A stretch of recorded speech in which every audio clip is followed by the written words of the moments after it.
নমস্কার, আজকে আমি বানাবো ভেজিটেবল স্যুপ।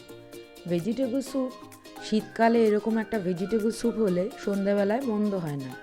আপনারা এইভাবে বাড়িতে বানিয়ে খেয়ে দেখবেন। ভেজিটেবল স্যুপ বানানো শুরু হয়েছিল 20,000 খ্রিস্টপূর্বাব্দে। এটা তখনকার দিনে মাটির পটে বানানো হতো। আজকে আমি অন্য পাত্রে বানাবো, চলুন শুরু করা যাক। এখানে 200 গ্রাম মতন বিনস নিয়েছি, একটা বড় গোটা গাজর নিয়েছি, আর নিয়েছি 1/4 বাঁধাকপি, হাফ ক্যাপসিকাম আর 4টে মাশরুম, আর নিয়েছি 1/4 ব্রোকলি। এগুলোকে আমি ভালো করে জিরি করে কুচিয়ে নেব। কুচিয়ে নিয়ে তারপর আমরা নেক্সট স্টেপে যাব। এর মাঝখানে বলে রাখি, অসংখ্য ধন্যবাদ যারা আমার চ্যানেলটাকে সাবস্ক্রাইব করেছেন এবং যারা নতুন করবেন সবাইকে আমার চ্যানেলে স্বাগত।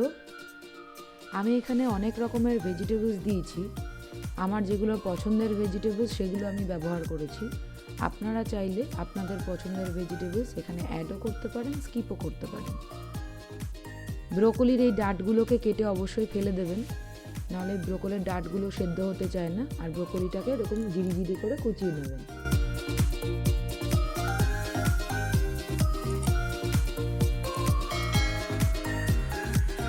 ব্রোকলিগুলো সুন্দর করে কাটা হয়ে গেছে।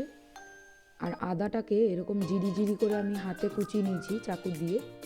আপনারা যদি চাকু দিয়ে কুচোতে ভালো করে না পারেন, আপনারা গ্রেডারে গ্রেড করে নেবেন আদাটাকে।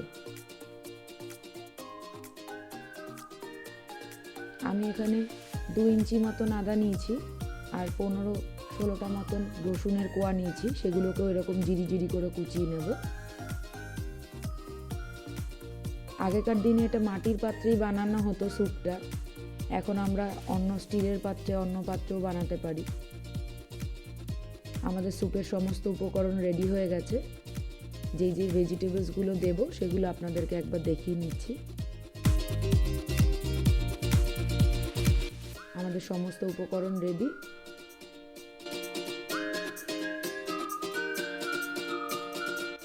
এবার ভেজিটেবলসগুলোকে ভালো করে ধুয়ে নেবেন। আমি সুইট কর্ন দিতে ভুলে গেছিলাম, সুইট কর্নটা অ্যাড করলাম। এবার আমি একটা স্টিলের বোল নিয়ে নিলাম, সেটা মিডিয়াম হিট করে নিয়ে 1 কিউব বাটার দিয়ে দেবো। বাটারটা মেল্ট হয়ে গেলে আমাদের যে আদা আর রসুন কুচিটা আছে সেটা অ্যাড করে দেবো।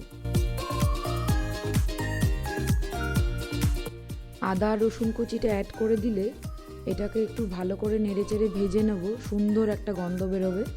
তাহলে আপনারা বুঝতে পারবেন আদা আর রসুন কুচিটা কিছুটা হয়ে গেছে। তারপর আমরা সমস্ত ভেজিটেবলসগুলো যেগুলো কেটে ধুয়ে রেখেছিলাম সেগুলো অ্যাড করে দেবো। অ্যাড করে দেওয়ার পর কিছুক্ষণ নেড়ে চেড়ে আদা রসুন কুচির সাথে মিশিয়ে নিয়ে ঢাকা দিয়ে রাখবো। তাহলে আমাদের ভেজিটেবলসগুলো একটু কমে আসবে, আর এতে যে জলটা আছে সেই জলটা বেরোবে। আমরা কিন্তু এখানে কোনো তেলের ব্যবহার করিনি। যদি কারো ল্যাকটোজে অ্যালার্জি থাকে তাহলে তারা ভেজিটেবল অয়েল কিংবা অলিভ অয়েল ব্যবহার করতে পারেন, কিন্তু একদমই সামান্য দেবেন। যেহেতু এটা হেলদি খুব রেসিপিটা, সেই জন্য এতে তেল ব্যবহার না করার মতনই করতে হবে। আমাদের ভেজিটেবলসগুলো অলমোস্ট সেদ্ধ হয়ে গেছে। এবার আমরা নেড়ে চেড়ে এতে 4 গ্লাস মতন জল দিয়ে দেবো। আমি যা ভেজিটেবলস নিয়েছি তাতে আমার 4 গ্লাস জল লেগেছে। আপনাদের যদি সবজির পরিমাণ বেশি থাকে তাহলে আপনারা জলের পরিমাণও বাড়িয়ে দিতে পারেন। কি অদ্ভুত একটা সৃষ্টি না! 20,000 খ্রিস্টপূর্বাব্দে তৈরি সেই রান্না আমরা এখনও করে যাচ্ছি। এক এক জায়গায় এক একভাবে তৈরি হচ্ছে। যারা মাছ মাংস ডিম খান না তাদের জন্য এই স্যুপটা অসাধারণ একটা স্যুপ। একসাথে সমস্ত রকম ভেজিটেবলসের প্রোটিন, মিনারেলস সব কিছুই পেয়ে যাবেন।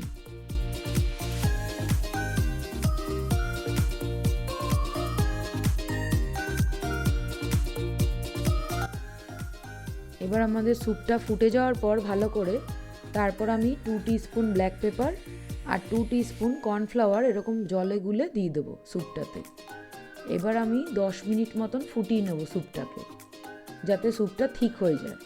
আর দেবো 1/2 টিস্পুন সয়া সস। সয়া সসটা অপশনাল, আপনারা নাও দিতে পারেন, কিন্তু সয়া সসটা দিলে একটা সুন্দর কালার আসে, ফ্লেভারটাও ভালো হয়। আমি এখানে কিন্তু আজিনামোটো ব্যবহার করিনি। আপনারা যারাই বাড়িতে স্যুপ বানিয়ে খাবেন অবশ্যই এটা মাথায় রাখবেন, আজিনামোটো কিন্তু শরীরের জন্য খারাপ, সেটা বড় হোক বাচ্চা হোক অসুস্থ হোক সবার জন্য। তাই আজিনামোটোটা স্কিপ করার চেষ্টা করবেন সবাই। আমি এখানে এরকম বলে সার্ভ করে দিয়েছি স্যুপটা, দেখুন। আর এরকম ওপরে সামান্য স্প্রিং অনিয়ন কুচিয়ে দিয়েছি। কি অসাধারণ দেখতে লাগছে, শীতকালের সন্ধেবেলা এরকম স্যুপ বানিয়ে খান। আমি এটা আমার বড় ছেলেকে সার্ভ করেছিলাম, ওর তো খুবই পছন্দ হয়েছে।